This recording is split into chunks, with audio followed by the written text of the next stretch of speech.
del editor del siglo XXI es sobre todo recomendar, que es la que ha sido no en el siglo XXI, sino en el siglo XX, en el XIX y en todos los siglos realmente que desde cuando se llevan editando libros. El editor es sobre todo un recomendador de un gusto, de una cierta estética y de un cierto canon. Nosotros transformamos un material en bruto, que es la palabra, en un artefacto, en un objeto que luego sea legible y que impacte al lector. Yo creo que el editor es una persona bastante invisible, y de hecho además esa es nuestra vocación. Yo suelo decir a veces que el editor, los editores no tenemos un talento especial, salvo el talento de rodearnos de gente con talento. Tampoco tenemos tanto poder, el poder realmente lo tienen los creadores, me da la impresión, y los medios de comunicación y los libreros. Nos suelen ver como avaros, gente, en fin, que somos bastante fenicios. De hecho, el Premio Nacional de Edición, que nosotros lo tenemos desde hace unos años, lo de 2008, es el único premio nacional que no está dado económicamente. Así que estamos en una especie de labor como de mediadores, un poco extraña, y luego, en cuanto uno empieza a trabajar en una editorial, se da cuenta de que es una labor bastante artesanal. Se define por una cierta honestidad y por un cierto respeto también al propio gusto. A ver, yo cuando me preguntan normalmente en qué se basa un catálogo, en la unidad del catálogo, yo suelo decir siempre que tiene que ver con el propio gusto del editor. Lo que a nosotros nos define y lo que a nosotros nos da casi también un poco de fiabilidad es la honestidad de ese gusto. Es decir, saber que nosotros estamos publicando un libro no para que se venda, sino que nos gusta e intentamos que se venda. ¿Por qué editoriales como las nuestras son editoriales completistas? Es decir, por ejemplo, Acantilado lo es, Anagrama lo es, Libros del Asteroide lo es, Periférica, de hecho me parece, que son editoriales en las que el lector va a comprar todos los libros de esa editorial. Pues porque existe un gusto por parte del editor, que además suele tener nombres y apellidos, suele estar en casi todos los sitios, suele firmar, respaldamos con nuestra identidad el propio catálogo. Yo siempre hablo de honestidad y hablo de respeto, de respeto al lector, de respeto al librero, de respeto al impresor, es decir, saber que estamos en una labor cultural, no solamente comercial. Yo creo que eso es lo que conforma al final una especie también de marca o de estética o identidad de la propia editorial. A ver, el catálogo se elabora por el gusto y la recomendación y casi diría la selección, porque también es una palabra importante. En el caso de la mayoría de los libros mía, propia, son libros que yo selecciono después de haber leído aproximadamente 120 libros al año, de los cuales seleccionamos aproximadamente 25 que se publican. Hay también una parte dentro de Impedimenta, dentro de nuestro catálogo, que tiene que ver con la literatura escrita por mujeres. No literatura de tema femenino, sino autoras, ¿no? Que en este caso mi socia, que es Pilar Adón, que es también coeditora de Impedimenta, selecciona, ¿no? Autoras como Penélope Fitzgerald, autoras como Muriel Spark, autoras como Iris Murdoch, pero son libros que están consensuados en este caso. La manera de seleccionar los libros es muy curiosa. Yo me leo un libro, ella se lee un libro y lo compartimos. Es decir, tenemos una reunión y ponemos el libro encima de la mesa. Este catálogo tiene una unidad muy clara. Y además hacemos una cosa muy interesante, que es hacer política de autor. Es decir, por ejemplo, con autores como Penélope Fitzgerald o como Stanislav Lem o como Iris Murdoch, intentamos publicar un libro al año de cada uno de ellos, o como Stella Gibbons, etc., ¿no? Entonces el catálogo se va marcando por esas dos líneas y luego también por recomendaciones de traductores o de gente que sabe mucho un tipo de literatura. Nos dice, oye, cuidado, este libro es magnífico, está funcionando muy bien en Estonia, por ejemplo. Es un libro que además se está exportando muy bien, nos cuenta la historia, nos hacen un informe y nosotros decimos publicar. Pero nosotros tenemos libros que sabemos perfectamente que van a ser libros difíciles, que van a ser libros minoritarios y aún así los lanzamos, ¿no? De los que sí que nos fiamos mucho son de los libreros, por ejemplo. Yo cuando un librero o incluso otros compañeros, ¿no? Otros editores te dicen, mira, aquí te has equivocado, solemos hacerles bastante caso.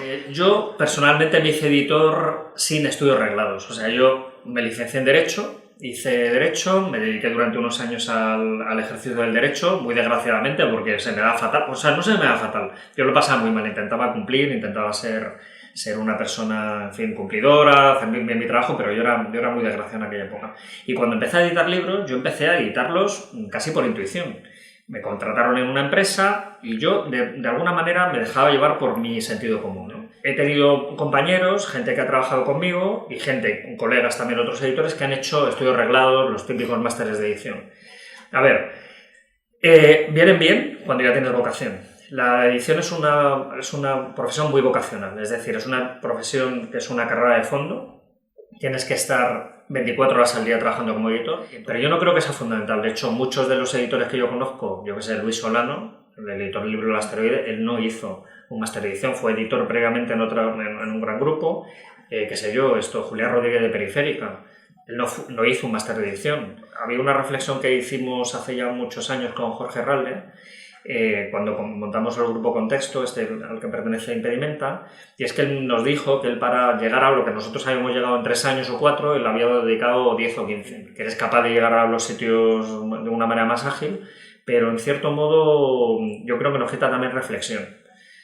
Antes los libros tardaban mucho más en hacerse, estaban mucho más pensados, y ahora mismo todo es inmediatez, ¿no? Los dos fuimos una especie de año glorioso que fue 2011.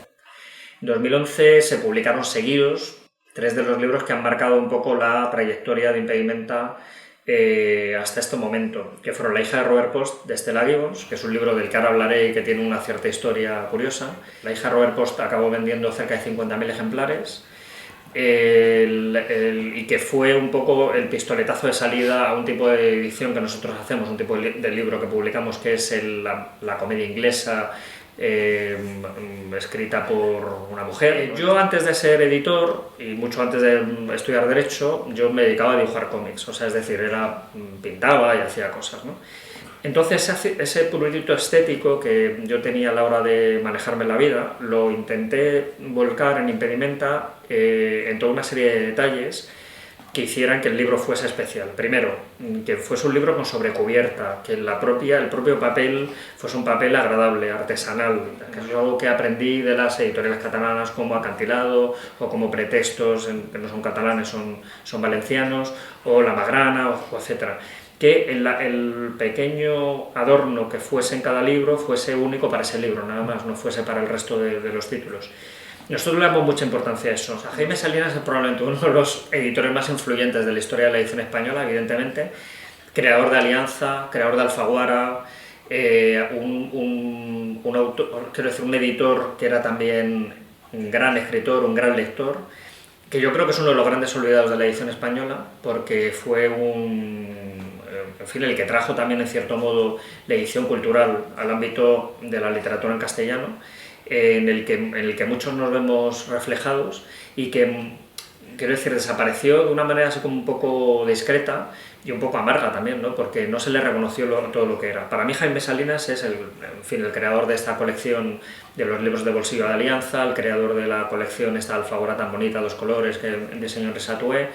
Es decir, para mí es un referente. Luego el segundo es Jorge Ralde, evidentemente, y todo el mundo va a decir lo mismo, porque es el gran editor independiente español, ¿no? La Armada Británica, Martin Amis, Ian McEwan, Julian Barnes y Seguro, pero no solamente eso, sino también Patricia Highsmith, el que nos ha traído a Nabokov, el que nos ha traído a John Kennedy Toole, de profesional, artesanal, que los libros de Coden's Crema y los libros de Sirmio en su momento y los libros de Acantilado son libros, quiero decir, que como objeto son perfectos para mí, en cuanto a maquetación, en cuanto a concepto, y recogen las mejores tradiciones de la edición europea. Es decir, es muy difícil que las propias instituciones culturales y las propias editoriales se pongan en contacto entre ellas. Y nosotros tenemos como una especie de labor como colonizadora, en cierto modo, que también, hay que intentar corregir. Y tú vas a una librería mexicana, una librería de Bogotá, una librería de Buenos Aires, y el 70% de los libros que hay son editados en España. Y sin embargo, hay una cantidad increíble de editoriales brillantísimas, colombianas, argentinas, uruguayas, mexicanas, que no están llegando aquí y que no llegan entre ellas. Y yo creo que la labor de las instituciones públicas es permitir que esa permeabilidad se produzca. Y permitir que estemos en contacto los editores de un mismo idioma que estamos en diferentes países. Y en ese sentido, yo recuerdo una cosa que, por ejemplo, sí que hizo el British Council en su momento, nos invitó a un montón de editores de diferentes nacionalidades a que hablásemos entre nosotros, compartiéramos un poco experiencias, siempre que utilizamos la lengua inglesa. Es decir, yo, por ejemplo, cuando veo a los responsables de la Ramon Llull en alguna feria internacional, intentan promover la cultura catalana, pero también hacen una labor de intentar que parte de la literatura castellana se traduzca al catalán. Son fundamentales para nosotros. Es decir, yo la relación que tengo con la mayoría de mis autores no es con ellos directamente, entre otras cosas porque muchos de mis autores están muertos, sino con los agentes literarios que los llevan. A mí las agencias literarias me han proporcionado títulos interesantísimos. Tienen una tremenda capacidad a la hora de buscar cuál es el libro que te puede cuadrar. Yo me estoy encontrando últimamente con que ese fair play se está rompiendo en cierto modo, porque yo no sé si será por la crisis o por malas experiencias previas, pero no me gusta cuando las agencias literarias no se utilizan para, y lo hacen bastante, para sortear, o sea, hacer subastas de derechos, a ver quién da más, etcétera, etcétera. Esas son prácticas que van a encontrar el fair play. Nosotros solemos ser muy legales a la hora de dirigirnos a estas agencias. Ha habido una crisis de la cultura del entretenimiento, no una crisis, sino una transformación. El sector editorial ha estado viviendo hasta hace no mucho tiempo de libros que... de los lectores que no leían. Ahora mismo esa gente que antes compraba libros para entretenerse o que compraba libros para regalar, ha dejado de hacerlo y jugando al Candy Crush o se dedican a ver series. Sí que queda un núcleo muy interesante de lectores, que son lectores de siempre, que son además nuestros lectores, los lectores de Impedimento, los lectores de cualquier editorial literaria, que son militantes. Y estamos de suerte, porque ahora mismo el momento de la edición española es brutalmente brillante. El nivel de selección es increíble. El nivel de competitividad sana es altísimo también.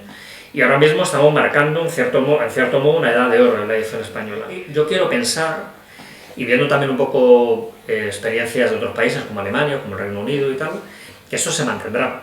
Nosotros tenemos que trabajar primero por el mantenimiento del precio fijo, eso está clarísimo. Experiencias como la británica, de liberalizar el precio del libro, que muchos claman porque teóricamente va a mejorar el mercado, ha demostrado que al final uno se pone las expensas de grandes gigantes como Amazon o como empresas que en realidad tampoco viven del libro. Yo creo que segundo, se debería intentar fomentar la lectura en bibliotecas. Las bibliotecas son las que alimentan a las librerías, alimentan a las editoriales, alimentan a los lectores.